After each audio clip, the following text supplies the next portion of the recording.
Hi guys, it's me, Nicole, your trusted Bulacan Realtor, and welcome again to my channel. Guys, I will give you the latest update plus the recent house tour here at Idesha, San Jose del Monte, Bulacan. So guys, bibigyan ko kayo ng trivia, okay? Idesha is not something new. In fact, meron na tayong Idesha sa South area, sa Cavite area. And this is the very first Idesha in the North.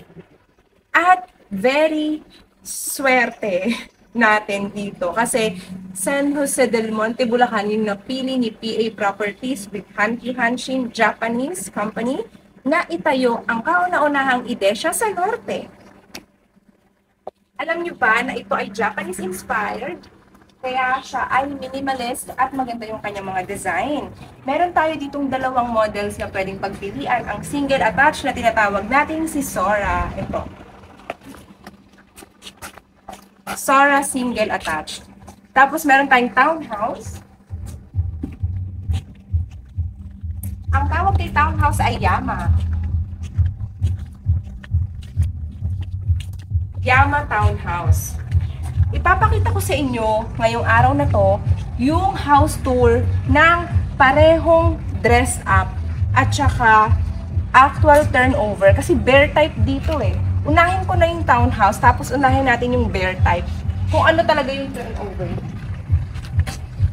Nakakita mo ba na kahit townhouse yan, ang laki ng carport mo or ng garage mo sa labas? Imagine kahit SUV, sedan, kasyang-kasya sa iyong front carport. Dito po, townhouse pa lang yan ha. Kasi ang minimum lot area nito, ayan, pinapakita ko sa screen. Meron ding end unit, ayan yung kanyang lot area. Ang floor area, nakikita nyo rin sa screen. Pagpasok natin kay Yama Townhouse, ito na po yung tinatawag nating actual turnover. Kung ano yung nakakita nyo sa video, yan na po yun. Straight to the point. O, diba? Guys, ako na nagsasabi sa inyo, kaya napaka-affordable ng Yama Townhouse at ng Idesha Project kahit bear type siya. Yung iba, ayaw nila ng bear type. Diba? Pero ako, personally, wala akong issue sa bear type. Alam niyo kung bakit? Kung may paint na yung wall na white, okay yun. Kasi yun naman yung typical na paint, di ba? Ito, paggawa mo na lang ng cabinet, kitchen cabinet. Ang tiles, dahil hindi naman kalakihan yung floor area niya, hindi naman malaki yung magagastos mo sa tiles. Alam mo ba, na maganda na ikaw mismo yung nakakapili ng tiles na design na gusto mo? Di ba? May freedom ka. Tapos, yung CR niya nakanak lang, pero ito ay provision for 2 bedrooms at 1 ang CR. Isa lang. Meron kang dirty kitchen. So, itong space na to guys, magagamit nyo pa to para sa laundry area. So, pwede mo yung ipa-enclose, lagay mo dyan yung laundry area mo, or kung gusto mo, i-extend mo yung kitchen mo, walang problema. Maganda talaga ang bear type, guys. Pupunta tayo sa taas. Yan. So, ganito lang yung turnover ng kanyang stairs. Maganda na rin. Okay? Kailangan careful tayo dito sa second floor. Okay? Medyo ingat-ingat na tayo sa second floor. Nakikita na naman sa video ko, ayan, na ang second floor mo, plain na plain. Bear type talaga. O, ikaw yung magpapasiling yan. Hardy Flex ang pwede mong gamitin dyan. Ikaw yung mamimili ng tiles na gusto mo. Diba? At nakita naman yung floor area, hindi ganoon na lang magagastos mo. Ang mahalaga, naka-ready naman na yung mga electrical wiring nyo, guys. At ang partition dito, dalawang kwarto kasi dalawa yung bintana, diba? 2 bedrooms. Hindi mo na ito pwede gawing 3 bedrooms, guys. Kasi yung floor area niya, pang 2 bedrooms lang talaga. So, dahan-dahan lang tayo, bababa tayo. Papakita natin dito, yung view niya pababa. Yama Townhouse, bear type turnover.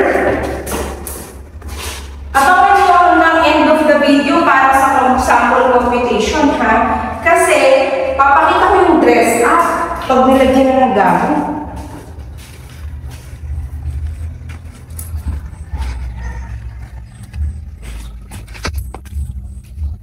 Oh, diba? Magugulat kayo guys. Yung nakita nyo kanina na actual turnover, pag pinaganda mo na, pasok kayo. Oh, diba? Ito yung tinatawag nating minimalist design. Diba ang mga Japanese, mga minimalist yan? Oh, diba?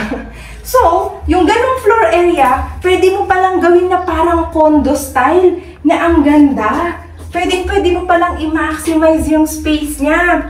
Yama Townhouse up to family of up to 4, maximum 4, pwede, not bad, hindi kayo siksikan, basta maximum family of 4, di ba? Pwede. Tapos ito, yung inyong living and dining na siya, kitchen area, yung space na to, lagay mo yung fridge, ganda nung nagawa nila dito, guys. Tapos yung toilet and shower, pwede mo pang i-improve. Kapag in-improve mo o mas pinaganda yung toilet and shower, kaya yun yung maganda sa bear type eh. Napapaganda mo na katulad nito, di ba? Di mo na kailangan tanggalin yung tiles. Ikaw na yung ito na yung sa kanina, laundry area, dirt kitchen. Ngayon, itong dress-up model, mas pinaganda niya pa yung kanyang hagdan, di ba? So, nakikita niyo naman, di ba guys? Ibang-iba na siya sa kanina. Oh, lagyan natin ng 2 bedrooms. Welcome to your Yama Townhouse. Ito yung bedroom number 1. Siyempre dito pwede kang maglagay ng dito. Double deck or bed bunks. Oh, diba? Your master's bedroom, nagmukhang hotel. Oh, talagang yung creativity mo sa pagde-design, matcha-challenge dito sa Yama Townhouse. Kapag bear type kasi yun yung maganda. Yung talagang nafe-feel mo talaga yung bahay mo, ikaw yung nagde-design, di ba? Masarap kayang ganong feeling, guys. Ayan. Tapos ito, magpa-customize ka ng, closet mo dito para gamit na gamit yung space. Ito po ang ating Yama Townhouse, guys. Pwede ka pang maglagay dyan ng chandelier or drop lights kung gusto mo, kung ayaw mo ng pin light. O, di ba, guys? That is Yama Townhouse, bear type turnover na sobrang affordable. Bago ko kayo dalhin doon sa ating Sora single attached, ipapakita ko na ang ating updated sample computation for this Yama Townhouse para alam mo kung pasok ka ba dito. Nagpa-flash sa screen guys yung kanyang starting total contract price, reservation, yung kanyang down payment, bank financing, at saka estimate bank amortization. Sinasama ko na rin yung kanyang required basic salary. Pwede nyo ipag-combine yung income nyo ha. Pasok na kayo. Ang baba lang ng required income dito. Pero social ang subdivision mo kasi may swimming pool at amphitheater ang amenities po ng Idesha, San Jose del Monte. Diba? Yayamanin siya kahit na sobrang affordable ng bahay. At alam nyo ba guys, itong townhouse na to, kung gusto nyo ng pag-ibig dito, pwede rin. Pero, kaya hindi ko ina-advise yung pag-ibig financing. Ako lang naman. Kasi, ang laki po talaga ng down payment sa pag-ibig. So, ipapakita ko na rin sa inyo. Ayan. Okay ba kayo sa ganyang down payment pag pag-ibig? Ganyan po ang down payment ni pag-ibig. Pag Yama Townhouse. Tapos, ang kanyang estimate pag-ibig amortization, syempre dahil nilakyan mo sa down payment, di mababa na lang yung amortization mo kasi lilit na lang ilo-loan mo, di ba? So, yan siya. So, pumili ka na lang. Saan ka ba mas capable, di ba? Bank financing or pag-ibig financing, di ba? Kung ako sa'yo mag-bank ka na lang din, di ba? Pero it still depends on you. Puntahan natin yung Sora. Single attached. Tuloy-tuloy na tayo dito, guys, di ba? Walang cut-cut yan.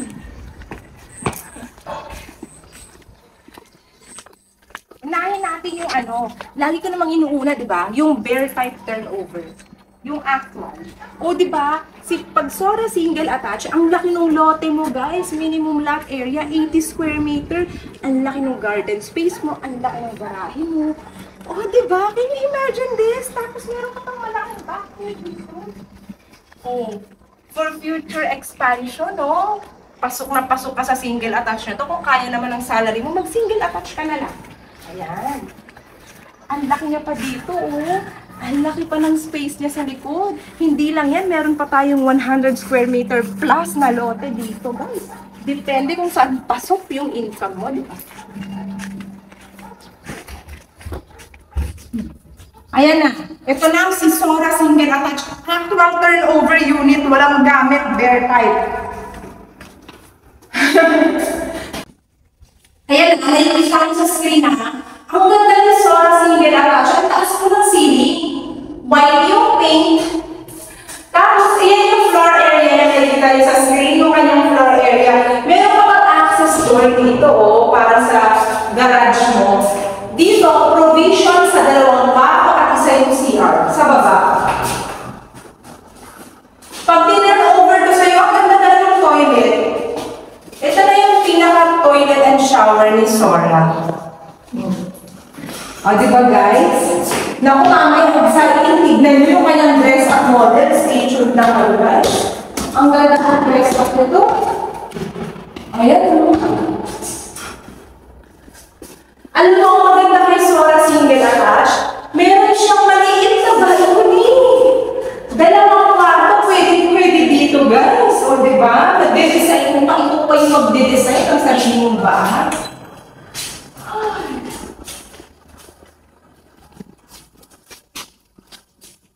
Diba? May balcony ka dito, pwede kang magmuni-muni. Ganda ng view mo.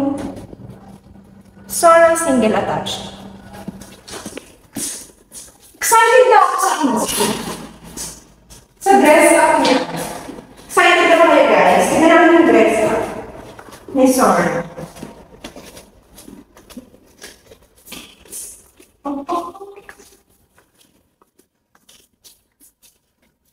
May dress up model si Sora.